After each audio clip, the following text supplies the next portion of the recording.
8 de março de 2025, Maringá, Paraná. No Dia da Mulher, a médica Laís Rebeca ganharia o maior presente da sua trajetória. Uma segunda chance para viver e para poder contar ela mesma a sua própria história. Confira a entrevista em 2 partes que fiz com Laís e que fala de justiça, de coragem, de morte e também de vida. Diretamente de um dos endereços mais famosos do Brasil. De um dos principais cartões postais da cidade de São Paulo. E com as transmissões feitas dos nossos estúdios na Avenida Paulista. Eu sou Beto Ribeiro e eu pergunto, que crime é esse? Olá, sejamos todos muito bem-vindos. Por favor, não deixe de se inscrever, curtir, compartilhar, ligar sininho. Marque nas suas mídias sociais, nos marque a todos nas mídias sociais. Se puder, seja membro. Se não puder, tá tudo certo. Daí você venha comigo até o final deste encontro que eu vou ter, que é sempre muito tocante quando eu conheço uma pessoa contando a sua história, onde geralmente quem eu entrevisto são as mães, os pais, os irmãos, os amigos, revelando a biografia daquele que partiu, sempre envolto num crime, principalmente hoje em dia nos feminicídios. Eu vou conversar com a Laís, ela vai poder contar ela mesma por tudo que passou.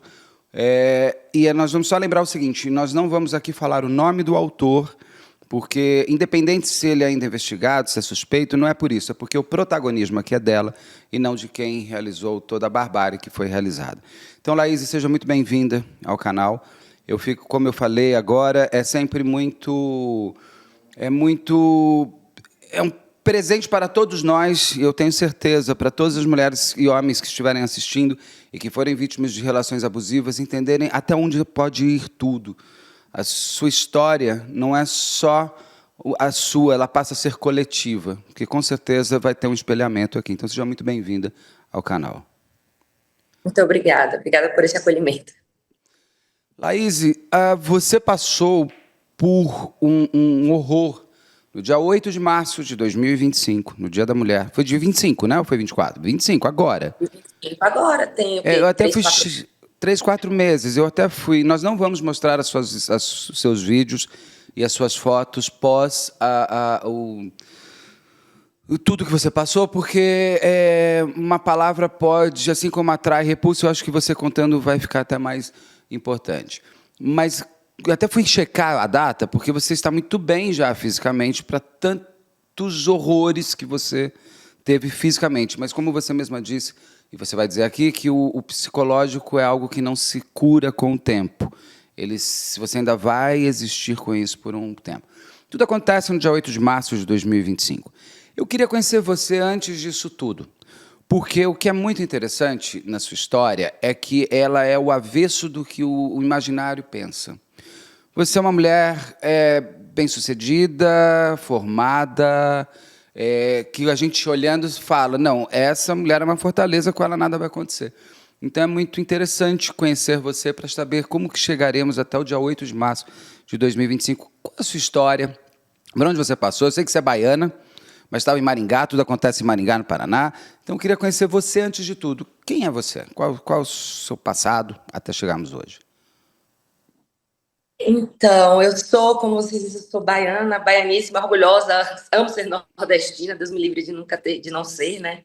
E o que acontece? Eu sempre fui de uma família, vamos dizer assim, uma família humilde, mas uma família bem unida, uma família que é uma fortaleza para muitas coisas, né?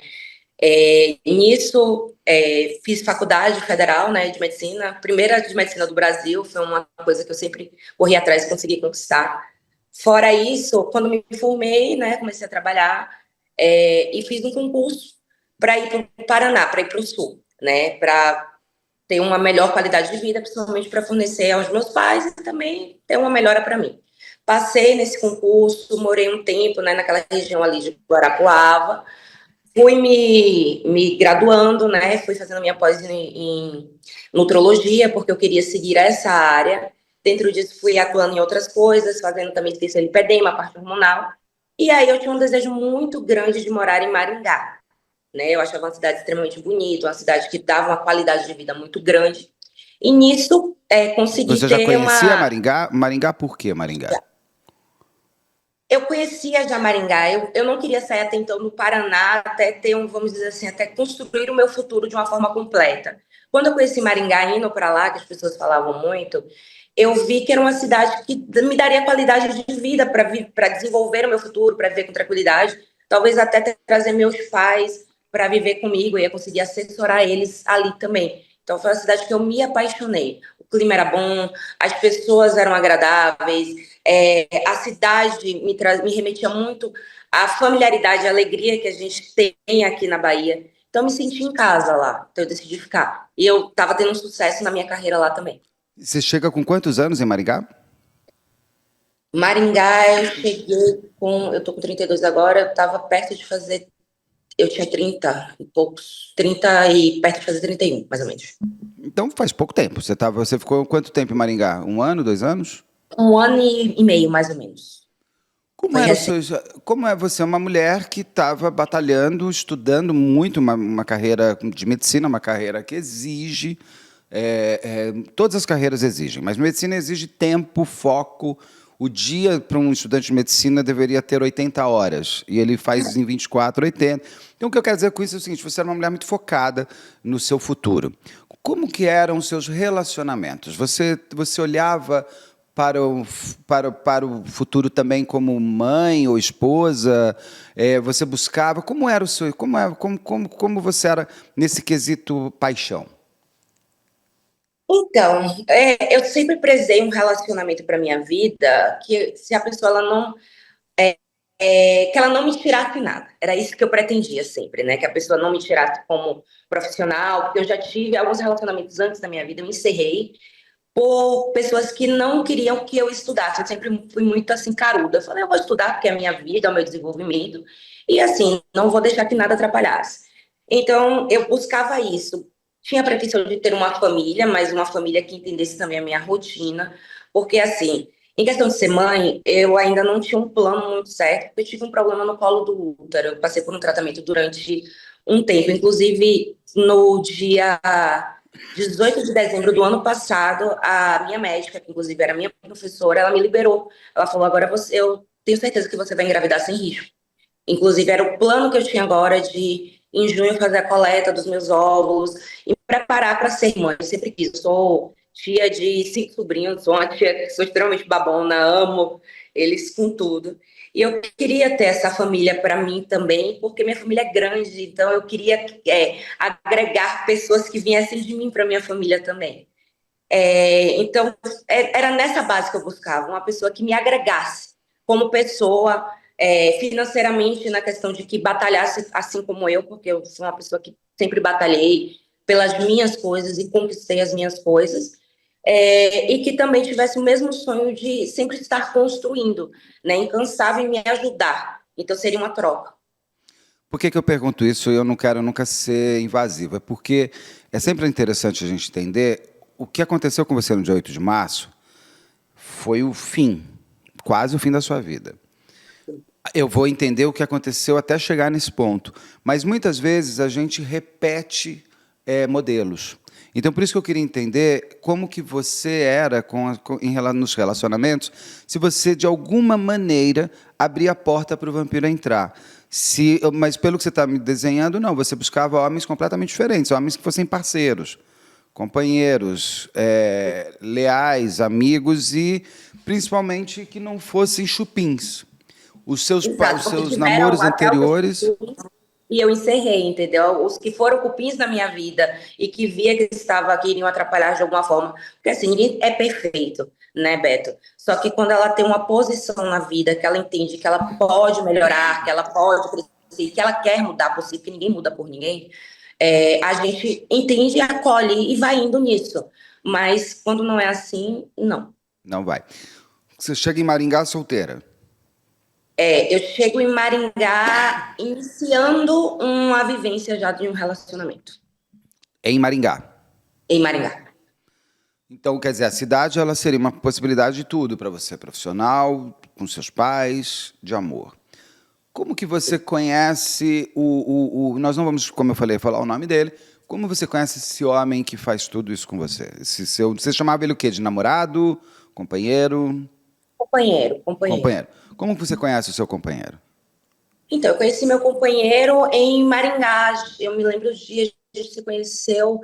A gente conheceu pela internet, pelo Instagram, né? Meu Instagram já estava começando a rodar um pouco, eu botava patrocinados e tudo mais por lá, para mostrar o meu trabalho. E aí a gente se conheceu pela internet, conversando por Instagram alguns dias, e aí eu combinei de, quando eu fosse trabalhar lá, da gente se encontrar, nos conhecemos no Mercadão de Maringá, que é bem famoso, bem conhecido, né? Porque eu queria também uma pessoa que a gente não conhece, para conhecer um lugar público, e aí nisso, vamos dizer assim, que nos demos bem já desde o início. Quem era esse seu companheiro? O que ele te trazia na hora? Quais eram as informações que você tinha? Você conheceu ele pelo Instagram. Eu sempre digo que, eu brinco que tem que ter um Serasa do amor daqui a pouco, né? A gente precisa buscar referências e tudo mais. O Instagram não deixa de ser uma. Ela traz ali seus momentos, suas fotos. Você quer uma pessoa narcisista? O Instagram dela é só ela. Não tem uma foto com ninguém, não tem nada tal. Quem era esse seu companheiro? O que ele te trazia de referências dele? Como que você foi desenhando aquele homem que passaria a conviver com você? Então, é uma pessoa que, assim, quando eu conheci, eu pensei que era uma pessoa que fosse me proteger em relação a algumas coisas e cuidar de mim também. Eu sempre fui uma pessoa que cuidei de todo mundo, né? E aí eu me senti, vamos dizer assim, leve e feliz por ter alguém finalmente se preocupando em cuidar de mim e que se propôs a me ajudar vamos dizer assim, a seguir meus sonhos ali dentro. Era muito agradável, era muito uma pessoa muito bondosa, muito acolhedora. Se mostrava irritada um pouco com algumas coisas, mas se dizia que era muito por causa do trabalho, que era uma pessoa que ela, por ser empresário de uma determinada área, né, de ter uma sociedade numa determinada área, se dizia que era assim porque tinha que ter uma postura e tal, mas era muito impaciente, né? Mas eu acreditava que era do ser naquilo, devido à profissão, mas não ser tanto dele, né? Mas se demonstrou muito carinhoso, muito acolhedor no início, e aí eu me senti tranquila, que buscava ter uma melhora de vida, que queria ter uma família. Eu lembro de uma frase que ele dizia que não queria mais ninguém que o fizesse de escada, que isso até foi uma coisa que pesou bastante para mim na questão das cobranças de melhorar, né? Que eu tinha muita cobrança em melhorar de vida, em melhorar na minha profissão, em ganhar mais, etc, etc. Mas era uma pessoa que dizia também que estava saindo de um relacionamento devido a isso, né? Tinha terminado um relacionamento há poucos meses, não me recordo há quanto tempo agora. Você me contou já um ponto importante que eles já tinham passado. Ele tinha 40 anos, é isso? Isso, Um tinha homem. 39 na época. Um homem. Sim. As pessoas elas estão ficando adolescentes até mais tarde. Mas com 40 anos você é um homem já com uma história. Ele tinha filhos, ele não tinha filhos. O que ele trazia do passado amoroso dele? A culpa era sempre da outra. Qual era a história que ele trazia? Então, ele não tinha filhos, né? Não tem. E em questão dos outros relacionamentos, falou que não deu certo com a determinada pessoa que estava antes por ciúmes, muito por ciúmes da parte dela em relação a como ele queria viver a vida, né? E de um outro relacionamento foi por causa muito da pessoa que se intrometia muito nas coisas, que falava muitas coisas sobre ele e que aí ele não gostava. Seria mais ou menos isso que ele dizia. Então era um pouco do outro que ele falava, culpabilizava e também dizia que a forma que ele queria viver era uma, apesar de quando me conheceu ele queria uma forma melhor. Tanto é que quando a gente se conheceu, eu comecei a cuidar dele, né, da saúde dele, das coisas que eu acreditava que estava errado, para ele melhorar de vida em relação à qualidade de saúde. Ele dizia que ele queria isso também para a vida dele, não queria mais, vamos dizer assim, farra. Entendi. Ele culpava o outro. A culpa é sempre da outra, da família. Ou seja, quando a gente sabe tudo que aconteceu com você, você percebe que a família desses ex-relacionamentos, quando ele fala se metia muito, provavelmente protegia mais, né? Vamos dizer, já tinha percebido. A outra mulher que tinha os ciúmes demais em cima dele, muitas vezes a pessoa joga para o outro o que ele faz. Qual que era o estilo de vida que ele queria ter? Fiquei Ah, curioso. um estilo de vida que às vezes eu achava que iria me engolir, que era ostentando demais, que era grandioso demais, megalomaníaco demais, sendo que não condizia muito com o que eu estava buscando. Sempre quis ter uma vida confortável, logicamente, né? A gente Quem não busca quer? isso. Pois é, mas assim, eu não achava o jeito megalomaníaco tão condizente, que eu tentava falar, eu tentava conversar muito sobre isso, né? Questão de mostrar muita marca, carros grandiosos, mostrar que tem, que isso, que aquilo, não. Uma coisa é você estar bem sucedido, que são coisas que vêm. Outra coisa é você querer ficar só expondo isso. Não que esteja errado, porque muita gente trabalha com isso. Mas eu estou falando para o nosso estilo de vida, eu não achava legal e as cobranças vinham muito em cima disso, de ter que correr isso, de mostrar isso. Minhas roupas já não estavam tão legais porque eu precisava mostrar. As bolsas já não eram tão legais porque eu precisava mostrar. Eu sempre fui uma pessoa que meu sucesso eu quero que as pessoas vejam, porque outras pessoas vão correr atrás disso também. Mas eu sou uma pessoa que sempre andei descalça, eu gosto de andar descalça, entendeu? Eu gosto de dar um bom dia, eu gosto de abraçar, independente se você tem um carro de milhões ou se você tem um Fusca. Então, assim, às vezes a gente se batia muito com isso. E eu achava que, eu acho que no cerne do meu sentimento, que poderia haver uma mudança ali atrás, que às vezes sim, a pessoa se portava de uma forma diferente por alguma vivência que teve, né? Mas hoje em dia eu tenho consciência que não. Se eu estivesse aqui entrevistando junto com você a Ana Beatriz, ou o Carlos, ou a Rosângela, o Guido perguntaria para eles se tudo que você me contou são características do narcisista, né? Porque a pessoa que quer ser tanto o centro das atenções, principalmente através do luxo disso, daquilo, para você me olhar como se eu fosse muito maior, tem aí uma grande forma. Vocês tiveram uma relação de 1 ano e pouco. Um ano, um ano e pouquinho, quase 1 ano. Agora, a data eu não estabelece muito bem. Abril, fez ia fazer 1 ano, O que eu digo que é muito pouco tempo sim. para tudo que quase aconteceu com você. Laís, eu vou te fazer uma pergunta antes de tudo. Você tem noção de que você poderia e deveria estar morta? Tenho e não tenho. É uma coisa até que eu converso muito. Eu já faço um acompanhamento psicológico, psiquiátrico Tem que, muito, né? muito próximo, muito junto.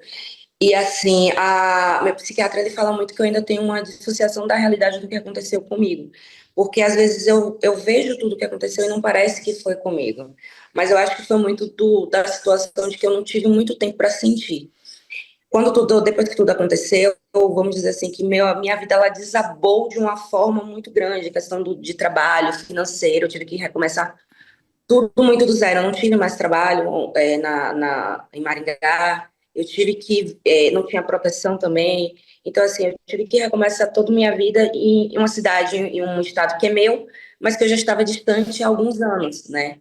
Então eu não tive tempo para sofrer, eu não tive tempo para sentir, não tive tempo para nada. Eu tinha minha família depende de mim em muitas coisas, né? Então eu tinha que só correr, trabalhar, fazer o meu melhor, cuidar dos pacientes que ainda acompanhava da forma que eu pudesse fazer, né? E depois que eu fui vendo, né? Hoje em dia eu tenho noção que quando, por exemplo, minha sobrinha, ela é bebê, ela tem 7 meses agora, ela fez mêsversário. E aí, no dia do aniversário dela, dia dos últimos, eu parei e pensei, meu Deus, eu podia não estar no aniversário da minha sobrinha. Minha outra sobrinha, ela começou a namorar, ela tem 15 anos, tá com um namoradinho. E aí eu pensando, meu Deus, eu podia não estar no aniversário dela. O aniversário do meu pai, a gente comemorou no hospital. E eu podia não estar no aniversário do meu pai também. Então, são essas coisas, as coisas que eu estou conquistando agora, as oportunidades de trabalho, as pessoas, as coisas que elas me dizem, que me fazem ter noção que eu podia estar morta. E foi por muito pouco. A gente, dentro da medicina, a gente tem um valor padrão de oxigenação para fazer intubação, né? E também os parâmetros. Os meus já estavam muito baixos, eu estava saturando em 87, se eu não me engano, 86, 87. Então, assim, abaixo disso a gente tem que tubar, né? Muito possivelmente, diante de todo o vômito que eu tinha e urina que eu tinha, provavelmente eu convulsionei bastante. Então, eu poderia ter um déficit neurológico muito grande. Então, são todas essas coisas, todos os dias, quando vem, assim, à tona, que eu me lembro que eu podia estar morta. É que você é tudo muito novo. Gente, eu estou gravando com você em julho de 2025. Tudo aconteceu no dia 8 de março de 2025, Dia da Mulher. Tudo aconteceu isso com você. Exato. Que a gente vai entrar nele daqui a pouco.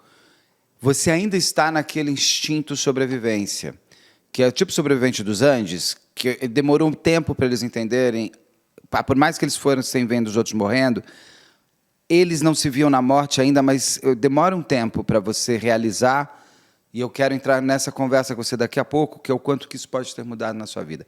Mas vamos voltar ali para aquele ponto de que você estava já convivendo com ele, ele tinha toda essa presença já do quero ser, do vou mostrar, eu sou grandão, porque quem quer ficar com carro de milhão para o outro ver?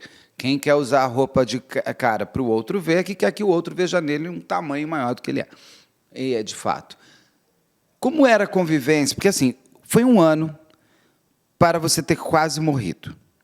É pouco tempo para todo o ciclo de violência que a gente vê. Muitas vezes as pessoas ficam 5, 6, 7 anos, porque o próprio abusador, ele sabe a hora de voltar e continuar tal, pelo seu próprio prazer. Como foi esse um ano e que momento você percebe que ele começava a mostrar as garras do mal? Então, foi um ano bastante conturbado. Foi um ano para mim, profissionalmente, que eu posso te dizer que eu estava em muitas transições e terminando também as especializações, então eu trabalhava bastante à noite, né, e durante o dia, porque eu estava me estabelecendo, então, assim, eu vivia muito cansada. Mas também dentro de casa, entre aspas, era um momento que eu acreditava que tinha um acolhimento, mas sempre tinha um tom de crítica em relação às coisas, em relação a... Começou com muito apoio em relação ao trabalho, em relação, às vezes, ao falar do meu cansaço. Mas quando eu falava, eu estava muito cansada, porque eu dormia, às vezes eu fazia 48 horas direto, ou 72, e ainda trabalhava durante o dia, que era uma coisa assim, que estava me exaurindo muito, ainda tinha as críticas que não era o suficiente. Eu ainda não estava fazendo o suficiente para ter uma posição financeira para, vamos dizer assim, contribuir com o futuro para juntar e conquistar e etc, né? Então, assim, era muita pressão psicológica, só que eu estava tão focada nessa mudança e pensando tanto no meu futuro, que eu acreditava que eu não estava dando o meu suficiente, eu sofria muito por isso quando eu ficava sozinha dentro de casa, não comentava muito com ninguém, eu sempre fui uma pessoa de não ficar me lamuriando, vamos dizer assim, com as outras pessoas. Eu achava que se eu fosse falar, eu ia estar reclamando, sendo que quando eu corri atrás, eu sempre conquistei todas as coisas que eu priorizei na minha vida. Então, eu não tinha espaço também para ficar reclamando sobre, não falava com a minha família em relação a isso, mas eu me sentia muito triste, muito cansada. Estava cansada mentalmente, cansada emocionalmente. Então, era um ano bem assim, desgastante. Eu me sentia muito tranquila porque ele viajava bastante, né? Viajava para outro estado para resolver as coisas. E se ficava lá por um tempo, a gente ficava muito no dia a dia, conversando, falando. Mas nessas viagens, nesse tempo que passava, mesmo que as críticas elas fossem via mensagem, via ligação e tudo mais, era um momento que eu me sentia um pouco mais tranquila, porque assim, poxa, tá falando do que eu tô falando. Mas aí eu não reclamava, porque ele também dizia que não gostava de gente pessimista, não gostava de gente que reclamasse demais.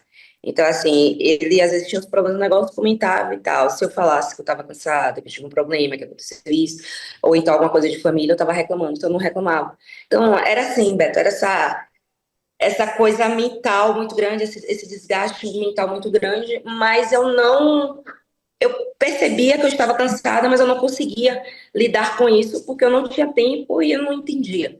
Então, assim, meu mental estava tão desgastado que não tinha espaço para isso, não. Interessante, você fala que ele não gostava de gente que reclamava e ele reclamava.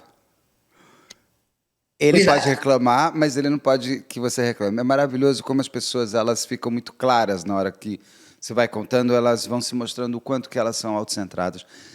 Você fala muito da sua família. Você tinha amigos já em Maringá? Você já tinha uma rede social? Eu acho que sim, porque são suas amigas que te encontram, não é isso? Sim, eu tinha já algumas amigas, assim, eu nunca fui uma pessoa muito de sair dentro do Paraná e conhecer muitas pessoas, principalmente por falta de tempo, né? Era isso que eu falava. Bom, se você ficava 72 horas trabalhando, eu não fico imaginando que horas você vai poder jantar com alguém, mas você Quando já tinha nada. amizade. É. Sim, eu tinha algumas amizades. Eu tinha muitas amizades que eu trouxe de outras cidades também, quando eu morei, né, ali na região de Guarapuava, então eu já tinha essas amizades que eu me comunicava bastante e fui criando algumas poucas amizades lá. Inclusive, uma das amizades, a amiga que me encontrou, eu acabei conhecendo por causa dele, de um amigo dele, né? Ela tinha um relacionamento com ele antes, né? Encerraram, mas a gente fez uma amizade muito próxima, né? E nisso fomos convivendo, dentro das nossas rotinas conturbadas, a gente foi convivendo, e aí no trabalho também fiz mais uma outra amizade, que era amiga dela também, e era poucas, mas eram verdadeiras, e fora isso, meus outros amigos, do que eu falei dessa cidade, eles foram morar em Maringá, foram algumas das pessoas que me buscaram também, procuraram saber onde eu estava, porque eu tinha sumido. E meio salvadoras também, né? E você fala muito da sua Uhum. família, eu percebo o quanto você é ligado aos seus pais. Você no Paraná, você sai da Bahia que ano? Quantos anos você tinha? Eu saí da Bahia em fim de 21. Ah, tá. Então também estava uns 5 anos, vai, vamos colocar 4 anos longe do seu estado. 4 anos. Mas você tinha Isso. convivência com seus pais, você falou dos seus sobrinhos e tudo mais. Percebe-se o quanto você é ligada. Ele tentou, o seu companheiro tentou te afastar dessas amizades e da sua família? Não, das minhas amizades, não. E da minha família também não. Isso daí eu não posso dizer que sim. Sempre que eu falava que eu ia viajar, eu sempre viajava para casa, né? No fim do ano, no meio do ano, né? Que a gente comemora o São João aqui, e algumas datas específicas da família, né? Então, assim, eu não tinha nenhum, vamos dizer assim, proibição de ir. Só que eu tinha era subentendido que quando eu estava em casa e ele estava presente em casa, eu não poderia ficar, vamos dizer assim, dando atenção para outras pessoas e não priorizando ele. Então eu já não saía mesmo, Ah, eu para acho isso não muito ter bem. briga, Então ele não tinha, brigar, ele exatamente. não te afastava claramente, mas ele te fechava. Não, Exatamente. ele não Eu virava para você e subentendia. falava assim: não quero que você fale com aquela sua amiga que ela é uma vagabunda, que isso é muito comum. O que ele fazia assim: não, não, não. Agora eu sou o seu centro, só olha para mim. Logo, você não pode falar com mais ninguém. Logo, ele te afasta. Ele tinha. O narcísico dele era uma certa forma da argumentação do seu afastamento. Você é uma mulher muito bonita. Ele começou a destruir você fisicamente, ele apontava defeitos, ele tentou destruir e minar a sua autoestima? Ai, bastante. Eu achava que era antes coisas que me auxiliassem como se fosse para melhorar, né?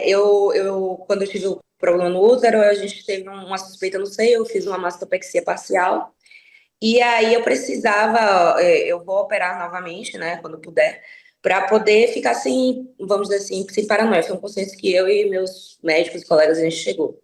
Só que aí eu tinha comentado disso, e aí eu vi uma coisa assim, que quando eu fosse colocar, ia colocar uns setões. Que aí foi um dia que eu falei assim, não, não vou colocar. Eu tinha seios grandes. Inclusive, foi uma coisa boa quando eu retirei, né, a dimensão que era, que eu era realmente muito grande. E eu quero uma coisa que fique confortável, já que eu vou ter que colocar. O meu nariz, que ele já tem uma rinoplastia, né, e eu vou ter que fazer de novo, né, devido Lógico, a ainda mais a depois toda de a tudo que você agressão. passou. Mas aí eu não queria operar de novo, para mim estava o suficiente. Eu não sou europeia, eu tenho traços negroides da minha família mesmo, né? Sou baiana, nordestina, então assim, não tem por que mudar a minha característica de ser. Mas aí ele chegou e falou que para ficar mais pontudinho, que ia ficar mais bonito no meu rosto.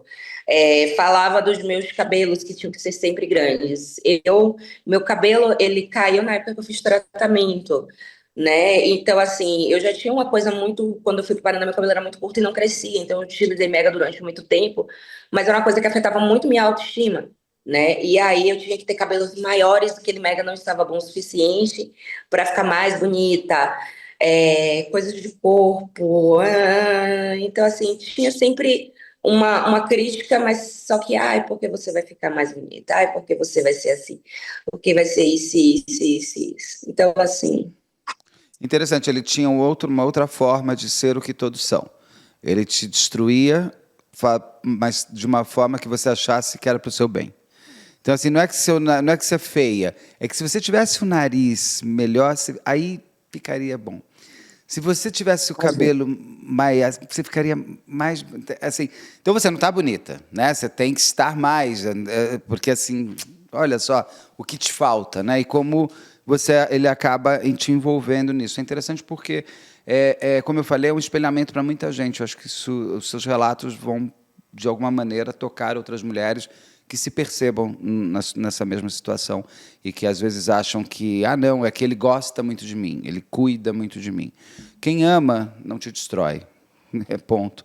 O amor é bom, ele não é dolorido. Então, você já estava nesse processo. Uma coisa interessante que você falou, que você ficava mais em paz com ele longe. sim. Era uma coisa engraçada, que hoje em dia eu reflito bastante, que como eu me sentia mais tranquila, eu tinha sensação de saudade, e de sentir falta, de querer que estivesse perto, porque quando a gente tem um relacionamento, a gente não quer estar longe da pessoa, né? Muito pelo contrário. Sim. Só que eu me sentia mais tranquila. Eu não sentia a pressão que tinha em cima de mim o tempo todo, sendo que eu me colocava uma pressão porque eu estava correndo atrás das coisas, eu estava correndo para ser o padrão necessário que eu precisava para estar naquele relacionamento também. Então eu me sentia em paz. Vocês moravam juntos? Então, a gente morava e não morava, né? Ele, quando ficava lá, ficava em outro local dos familiares, né? Que era dentro do nosso condomínio. Mas só que o apartamento foi pra gente conviver junto, só que ele preferia ficar mais no outro local por causa dos familiares.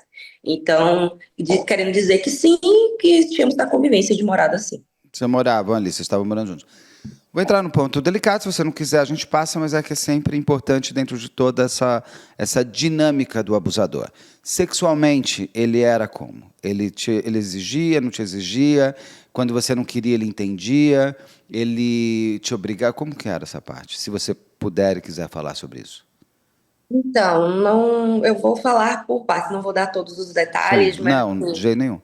isso, mas assim, não tinha uma, tinha uma, entre aspas, uma determinação de quando quer, vai ser da forma que quer, e tinha, vamos dizer assim, que eram relações que eram pesadas, era de certa forma um tanto quanto, ah, não eram relações prazerosas, vamos dizer assim, Você chegou a falar isso para ele? já, E tinha, ele, cheguei, e ele mesmo assim não mudou para te dar prazer? não. Você se sentiu violentada, mas você se sentiu sem o desejo e obrigada? Não, o desejo eu tinha porque eu tinha, vamos dizer assim, tinha o amor dentro e a paixão, tudo isso leva a gente a ter o desejo, mas eu não me sentia feliz quando acontecia, Você não se devido à sentia forma. confortável? Não me sentia confortável, não me sentia feliz, eu não me sentia contemplada. Eu seguia para, vamos dizer assim,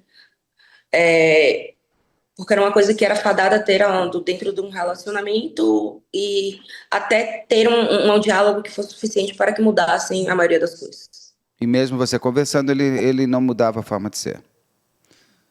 Não De mudava. novo, de Isso novo eu daí falo, não mudava. você teve um ano. E esse tempo, para mim, é impressionante como muita coisa aconteceu. Essa parte é desde o início?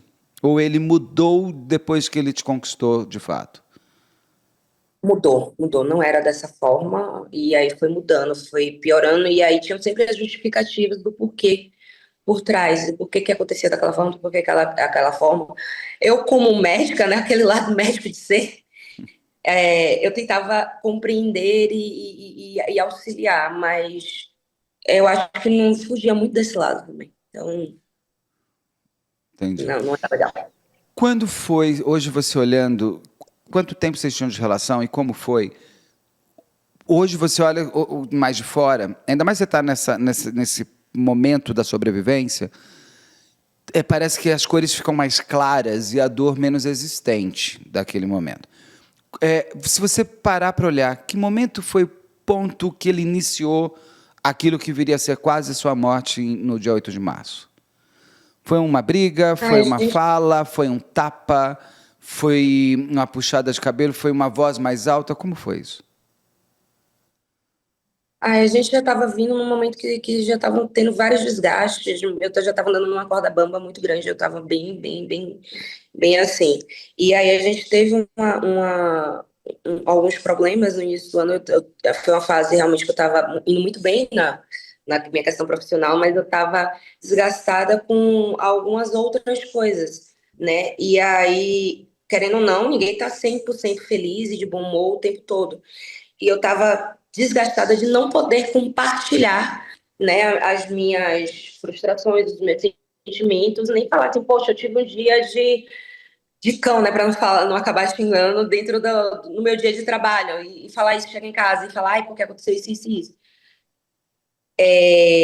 Porque antes eu poderia até falar um pouquinho sobre isso, mas não tanto. Agora, naquele momento, eu já estava sem poder falar nada. E teve um dia que a gente se estranhou muito, porque eu estava com a cara bem fechada, eu estava cansada, eu estava estressada, eu estava chateada. E eu queria estar com ele. Ele dizia que estava num momento também de transição, que estava estressado com muitas coisas do trabalho.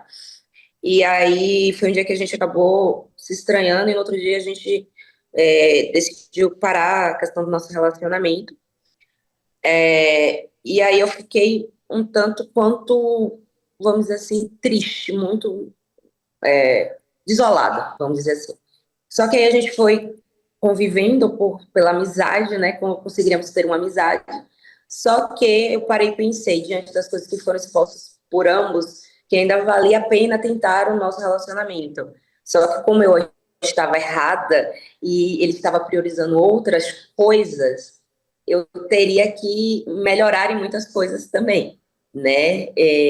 Por exemplo, eu era uma pessoa que fazia muita coisa por ele, para deixá-lo bem, mas eu não podia comentar isso, porque senão iam achar que eu que fazia as coisas dele, eu que era responsável, e aí aquilo ali ia ser humilhante, né? Então eu falava demais, eu tinha que falar menos. E aí eu tinha que mudar todas essas coisas. Exato. E aí, neste momento, nesse dia, depois de ter cuidado dele, que ele passou por alguns processos, né? E eu estava em alguns cuidados. Eu já sabia de outros relacionamentos fora o meu, né? Para não ficar citando claramente todas as coisas. E nesse dia eu tive a confirmação, né? E ainda mais que todos do ciclo deles já estavam, da convivência deles, estavam sabendo. E aí. Ai, E aí, nesse domingo, eu lembro da primeira pancada na cabeça. como assim? Vocês estavam na mesma casa ou ele chega? Ele chega na casa. Eu não vi chegar. Ele Eu tinha a ouvi, chave. sim, eu ouvi a zoada da porta abrindo, né, devagar.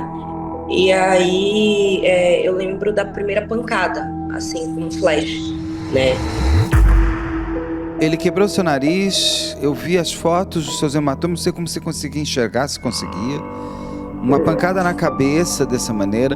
A parte daqui ele chutou alguma coisa em você? Chutou, eu tinha chutes nos quadris, principalmente, né? Virilha, quadris, nos braços, ombros, tinha nos joelhos muito também, mãos, dentes quebrados, foi dentes, olhos, crânio, nariz, ombros, tórax, quadris, joelhos, calcanhares.